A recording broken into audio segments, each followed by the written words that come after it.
Hi there, this is the Lockout Puzzle. Now as you can see, it may look like a giant complicated padlock, and it technically is. But this is a puzzle lock, which is why this is here. So let me just show you the details of the inner workings, then we'll get into the puzzle part of it. So as you can see, you have something that looks like a 2x5 puzzle, sliding puzzle thing, and in fact it does move around like this. Yes, it's on tilt, so it's not going to be the best to see on camera, but this is what we're going to see. If I were to slide these bits, you can see it can stop halfway there, and that's key for later. Now, there's some more additional moves you could do that a normal 2D puzzle would not do, and that is this whole unit can slide up like that. As you can see, if you compare like these two notches here, it slides up one unit, so that can be used later. And also you might notice these little switch things here. So let me just go over the different types here. The first switch is sort of like this switch. It can go either to the left or the right of a tile, but stays inside. The second one is this larger, longer one like this, and you might wonder, why is it that big? You can't move it at all. Well, if I bring one of these tiles out here, you can see that this actually extends out to the right and also extends out to the left. This one gets a bit stuck here, and you could see that.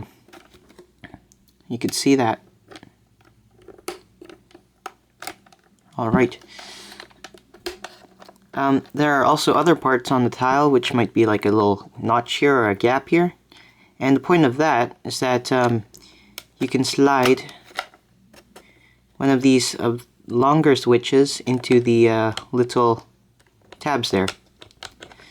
If this is here, this would not have any room to go into to the right, and it cannot go to the left into there,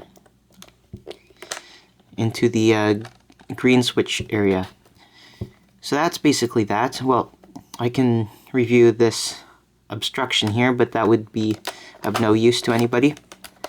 Like, this switch would not be able to go into that blocked area there. And there's one extra little bundle of switches that you can look at, which is this tile here. There are 3, and it would appear that they can move anywhere, but they are actually not just independent of each other, they actually interact a bit. If you look on the switch, you have these extra tabs here, these little dark blue tabs here. They show some blockages here, so you can't have this over. You can't have this center switch to the right, and you can't have this bottom switch to the left. As you can see, I moved this one, and the other switch moves. As you can see there, it's a bit strange. Also, there's a tab on the top of the middle switch, which shows that there's an interaction between the top and the middle one. So they do move in some strange, interesting ways. And that restricts some of the movements and these gaps here from the puzzle, which I'm going to explain right now. So when you have it in the locked position, as you can see, you have a bunch of green switches here. At the moment, they are all flush with the black edging of the puzzle. So that means if you were to just bring out, put the red switches in, which is why this has to be able to be in the center, you can remove this whole lock there. And I solved puzzle number 0, which is kind of boring, but it explains the point. So you can lock that again, and once you unlock that, you can't get this out, but now you are free to move these tiles around.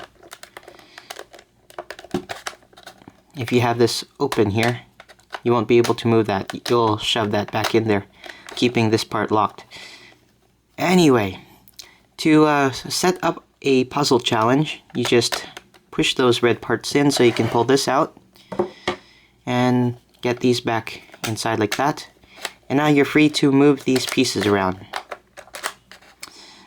And let me blow your mind a little bit further by pulling this out, this tile here, and you can twist it 180 degrees.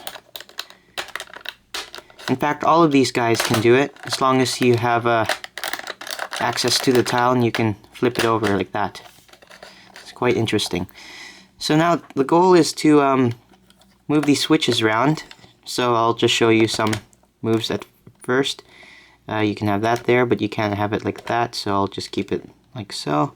Maybe I'll put that there. And I'll get this long tab and put that into the left part there. These two can't move at all. Maybe I'll rearrange that. So you gotta have some experience with 2D puzzles to wrap your head around this as well. There you go. Now I can move this here, and this part can move into there. Let's see. I want this guy to be able to get that. Okay, let's show you later. I want 2 gaps to be able to be here. As you can see, I can either have one on the right or one on the left. Or I can just get this whole piece and move it, flip it around again, like so. And now when I move this there, there's also a gap here and there. So that's one way. And then the way to set this up now is that now you have this configuration. You see you have some gaps on the farthest left and right parts of the puzzle. So what you do is that you can now move the green pieces. You can't do that with this bit in there. You just slide it all the way to the inside part of the tiles. See here, this bit's obstructed, so you can't really set that part up, so that stays to the farthest left. And you continue doing that. You find all the notches you can find there. Like that. You might need some adjusting here. So you just stick those out there. And when you're satisfied with the configuration of green notches going all the way inside, like so, sometimes you need fixing. You can, if this is to the side, you could put that in the center, and you have to put the red tabs all the way in the center again. And if you can see the design here, you can see that there's an interesting thing here. So what happens is that once you slide this in, there are little green sticks that's inside, which actually I should be showing you right now. Let me get my generic light. There, you can see some of the green switches are there to the left and some are to the right. And see that little red thing there? That's the big red switch there. So you can move those things around.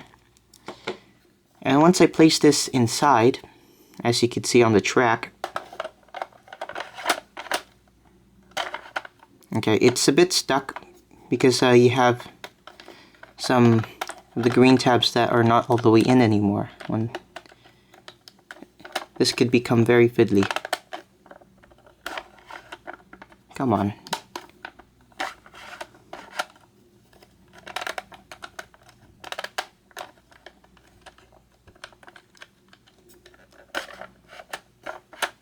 Oh, I see the problem is this guy. He can't be in the middle, he must be either farthest to the left or farthest to the right. There we go. Now it's all the way in, and since you've seen the design, you can push this back in, but not all the way to the right. Now it's now it's flush with the with this blue bar here. So now you just gotta bring these back out to the edge as far as you can. There's a restriction because of the design in this little gray part here. Next, you move the switches around like that. You can lock the red switches as well, and now you're free to scramble the tiles. So that literally was part of setting up the puzzle. So you do this like that, and then you can also make it crazier by flipping stuff 180 like that, and I'll flip that one as well. Now to solve this, it gets really tricky, or it's really simple. It depends how much tabs you chose to set in this game, and there are often multiple solutions to this. So the one that you saw might not be the same one. Now you could solve it either in this state, or you can also solve it in this state, where there's a gap in the bottom and it's actually solved on top. It all depends. So now for your amusement, I will try to solve it now. Now as you can see, you could tell how you want the state to sort of look like. If the greens are not able to go all the way over there, and you can see there's a little extra green you can see there, those tabs are supposed to be able to protrude into the thing here. So if I move this here, you can see this is supposed to go like that. Well, the problem is this is supposed to go as well. So from experience, I know that this probably should go over here. So you gotta know your puzzles. Slide, slidey, slidey. There we go. That goes in there, that goes in there. Problem number 2. This has got to go in there, but there's nothing there. So this part is not over yet. You have to be able to flip this around like so.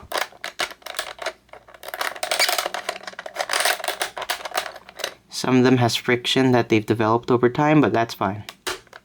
There we go. So now this goes in, and this can go in there, and the green can now go in there. This doesn't have to do anything. That slides there, that goes there, and so on and so forth. I will stop talking, because it's probably getting annoying now. And slide that in there, and that's in there. So as you can see, it wasn't that difficult to find a solution to this. And finally, you have to get this in the center so you can bring these in, and finally pull it out. Or realize that the weight of the switches has made it not want to come out. One sec. I'll just do it vertically. Okay, there's still a problem. Okay, this was not all the way to the right. Okay, something's wrong. That is the culprit. Can you see that? This guy wants to go in, but he's not in yet. Alright. See, one little mistake can cause a huge problem. So as you can see, this switch might be able to be used, so watch this. Just bring this out here, and I'll flip this guy around, like so. There we go. And now, all the switches are satisfied, all the green ones at least, like so. And bring that to the center.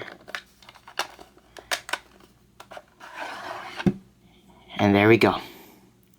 Now the only thing to do is find a place where I can seal this in. Perhaps in a puzzle party room, or if I had my own house, I'd put it in, I'd lock my puzzle room with a puzzle lock.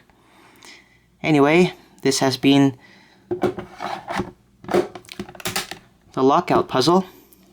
Thank you for watching.